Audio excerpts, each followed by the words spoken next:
Hello students, welcome to ब्रा classes. आज हम इकोनॉमिक्स का एक टॉपिक डिस्कस कर रहे हैं, एक करंट अफेयर डिस्कस कर रहे हैं। कल ही आरबीआई ने अनाउंस किया कि अब जो इंटरनेशनल सेटलमेंट हैं, ट्रेड सेटलमेंट, उनको रुपी में सेटल किया जा सकता है, राइट। जैसा आपको पता होगा कि अभी तक जितने भी इंटरनेशनल ट्रेड सेटलमेंट्स होती हैं इंपोर्ट एक्सपोर्ट की, उनको फ़ॉरेन करेंसी में सेटल किया जाता है। मतलब उनकी पेमेंट फ़ॉरेन करेंसी में की जाती है, मेनली डॉलर में, लेकिन किसी किसी केस में यूरो, पाउंड, येन इसमें भी किया जा सकता है, लेकिन फॉरेन करेंसी में ही होता है, रुपये में नहीं होता है। तो इसमें नया क्या है कि आरबीआई ने कहा है मंडे को, कल, कि अब इंटरनेशनल जो सेटलमेंट्स हैं ट्रेड की, उनको रुपये में भी किया जा सकता है। फ़ाइन, ये न्यूज़ है। तो अभी हम देखने वाले हैं कि ये जो नया मॉडल है कि रुपये में जैसे हो सकता है, तो ये कैसे काम करेगा, और इससे पहले जो मॉडल है, जो मतलब करंट जो चल रहा है, वो कैसे काम करता है, इसका इम्प्लीकेशन क्या होगा, राइट। ये सब कुछ हम इस डिस्कशन में देखने वाले हैं। तो लेट्स स्टार्ट। तो न्यूज़ तो मैंने बता दिया, कॉन्टेक्स्ट क्या है कि आरबीआई ने अनाउंस किया है कि जो ट्रेड सेटलमेंट होती है इंटरनेशनल, वो रुपये में भी सेटल की जा सकती है। फ़ाइन।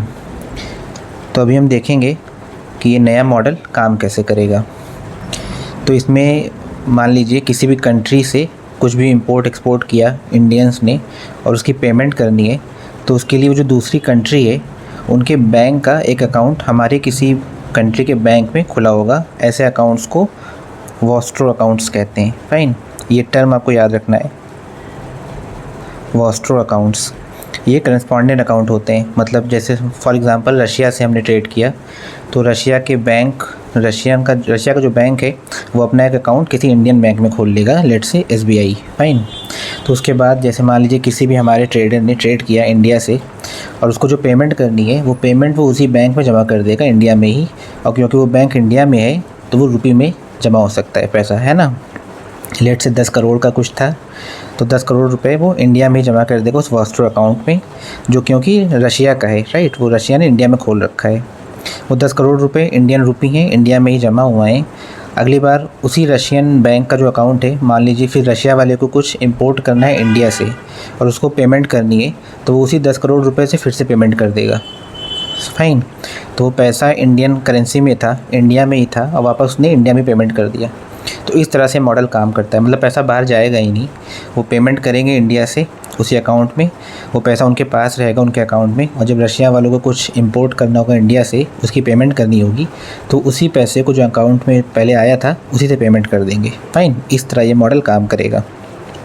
ऐसे अकाउंट को, जो करस्पॉन्डेंट अकाउंट होते हैं, दूसरी कंट्री वाले दूसरे बैंक में खोल रखते हैं, दूसरे कंट्री के बैंक में, उसको वॉस्ट्रो अकाउंट कहते हैं। ये टर्म याद रखने वाला है। फ़ाइन। तो इस तरह से मॉडल काम करेगा। इसके बाद हम देखेंगे जो करंट मॉडल है पेमेंट का, वो कैसे काम करता है। ये तो नया मॉडल है।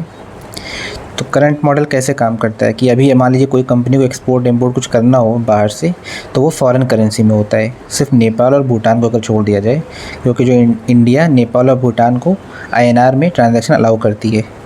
मतलब ये जो नया मैकेनिज़्म आया है, इसके आने से पहले से ही नेपाल और भूटान आईएनआर में पेमेंट कर सकते हैं अपने इंपोर्ट एक्सपोर्ट के लिए। फ़ाइन, सिर्फ 2 कंट्री है, इसको भी आप याद रख सकते हैं कि अगर कोई पूछ ले। वैसे अभी तो ये सबके लिए हो गया है, लेकिन अभी तक नेपाल और भूटान के लिए था। फ़ाइन। तो अगर कोई इंडियन ट्रेडर कुछ भी इंपोर्ट करता है, तो उसे फ़ॉरेन करेंसी में ही पे करना होता है। जैसा मैंने बताया, मेनली डॉलर ही होता है, लेकिन कभी कभी पाउंड, यूरो और येन में भी होता है। जैसे अगर आपने 2-4 दिन पहले की न्यूज़ थी, 2-4 दिन तो नहीं, आई थिंक 2 वीक की पहले की न्यूज़ है, अल्ट्राटेक सीमेंट वालों ने पेमेंट किया था पहली बार येन में, चाइनीज़ येन में, जो रॉ मटेरियल मंगाया था बाहर से, राइट। तो इससे पता चलता है कि डॉलर वैसे मेनली यूज़ होता है, बट इन केस दूसरे भी हो सकते हैं।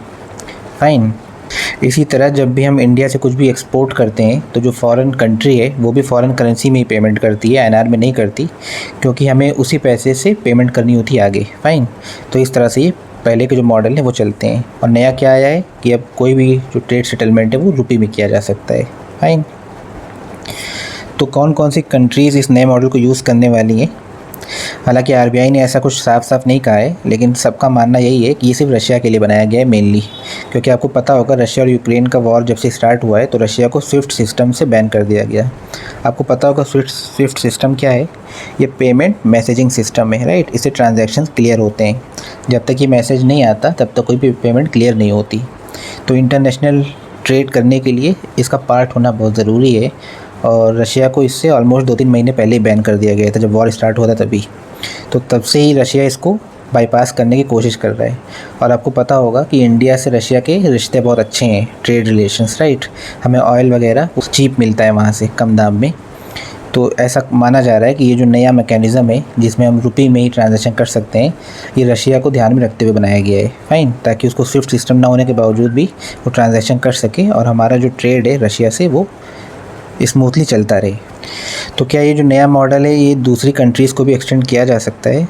ऑफ कोर्स किया जा सकता है, पर ऐसा माना जा रहा है कि कोई भी और कंट्री इंटरेस्टेड नहीं होगी आईएनआर में। रशिया का तो चलो मजबूरी है क्योंकि वो स्विफ्ट सिस्टम से बैन है, लेकिन बाकी जो भी कोई दूसरी कंट्री होगी वो हमेशा फॉरेन करेंसी ही चाहेगी, क्योंकि जो करेंसी हम उनको देंगे आगे इंटरनेशनल मार्केट में वही यूज़ होगा। जैसे आईएनआर अगर वो ले भी लें तो वो सिर्फ हम हमारे सामने यूज़ कर सकते हैं, राइट, हमसे ही खरीद सकते हैं आईएनआर देकर। लेकिन अगर वो डॉलर या कोई और इंटरनेशनल करेंसी लेते हैं तो किसी को भी पेमेंट कर सकते हैं। ये रीज़न है कि कोई भी कंट्री यूजुअली नहीं चाहेगी आईएनआर में लेना एक्सेप्ट रशिया। तो हालांकि ये सबके लिए ओपन है, but it is very highly unlikely कि कोई भी इसको ज्वाइन करेगा रशिया के अलावा। फाइनली आपको एक और पॉइंट पता होगा कि पिछले कई टाइम से जो इंडियन रूपी है उसका वैल्यू गिरता जा रहा है डॉलर के अगेंस्ट, राइट। तो ऐसा ये भी माना जा रहा है कि ये जो नया सिस्टम आरबीआई ने निकाला है इसका एक एम ये भी है कि ये जो फॉल है इंडियन रूपी का इसको भी अरेस्ट किया जाए। तो क्या इससे कुछ फ़ायदा होगा? तो ऐसा माना जा रहा है कि ये बहुत ही लिमिटेड एक्सटेंट का फ़ायदा करेगा, मतलब इससे कोई ख़ास फ़ायदा नहीं होगा इस कॉन्टेक्स्ट में। इंडियन रूपी का जो फॉल है वो इससे नहीं रुकेगा। रीज़न, क्योंकि जब से ये वॉर शुरू हुआ है या और भी पैंडेमिक हुआ है तब से जितनी भी ग्लोबल करेंसी थे सब डिप्रिशिएट हो रही हैं, एंड इंडिया कोई मतलब एक्सेप्शन नहीं है, सारी करेंसी डिप्रिशिएट हो रही हैं डॉलर के अगेंस्ट, फाइन। तो ये इससे थोड़ा तो मतलब रुकेगा उसका फॉल, लेकिन बहुत ज़्यादा कोई इफेक्ट नहीं करेगा। जैसे आपको पता हो आज ही का जो रुपये का वैल्यू है वो 79.60 है, विच इज़ हिस्टोरिकली लो। पिछले काफ़ी टाइम से वो नया नया लो बना रहा है। आज का जो वैल्यू है मतलब आज का टुडे का 79.6 है, विच इज़ हिस्टोरिकली लो। इससे पहले इतना लो नहीं हुआ था। और इसको अरेस्ट करने के लिए आरबीआई फॉरेक्स रिज़र्व मतलब लूज़ कर रहा है, फॉरेक्स रिज़र्व निकाल रहा है कि अरेस्ट रोक दे, फिर भी नहीं रुक रहा है। अगर आपको नहीं पता कि फॉरेक्स रिज़र्व और एक्सचेंज रेट में क्या कनेक्शन है तो मैं इस पर एक वीडियो बनाऊंगा आज या कल में, जिसमें मैं एक्सप्लेन करूंगा फॉरेक्स रिज़र्व क्या होता है और कैसे ये एक्सचेंज रेट से रिलेटेड है और कैसे ये दोनों एक दूसरे को रीइंफोर्स करते हैं, फाइन। तो इसके साथ ये वीडियो हम यहीं पे एंड करेंगे। आई होप आपको ये न्यूज़ समझ में आ गई हो और इसके साथ साथ जो रिलेटेड इम्प्लीकेशंस है वो भी मैंने एक्सप्लेन किए हैं। फिर भी आपको कोई डाउट हो, आपको कोई टर्म ना समझ में आया हो, कुछ पूछना हो तो आप पूछ सकते हैं। जो चीज़ें इंपॉर्टेंट थी उसको मैंने हाईलाइट किया है, जैसे वॉस्ट्रो अकाउंट किसको कहते हैं, राइट, कौन सी कंट्रीज से हमारा ऑलरेडी ये रिलेशन है जिसमें हम आईएनआर में पेमेंट कर सकते हैं, स्विफ्ट सिस्टम क्या होता है मैंने ब्रीफली बताया। आपको पता ही होगा वो काफ़ी टाइम से न्यूज़ में था जब वॉर शुरू हुआ था, इसलिए मैंने ज़्यादा एक्सप्लेन नहीं किया उसको, बस ब्रीफली बताया कि होता क्या है, फाइन। तो आई होप आपको सब समझ में आ गया हो। फिर भी अगर आपको कोई डाउट है तो आप कमेंट करके पूछ सकते हैं। See you in some other video, till then take care.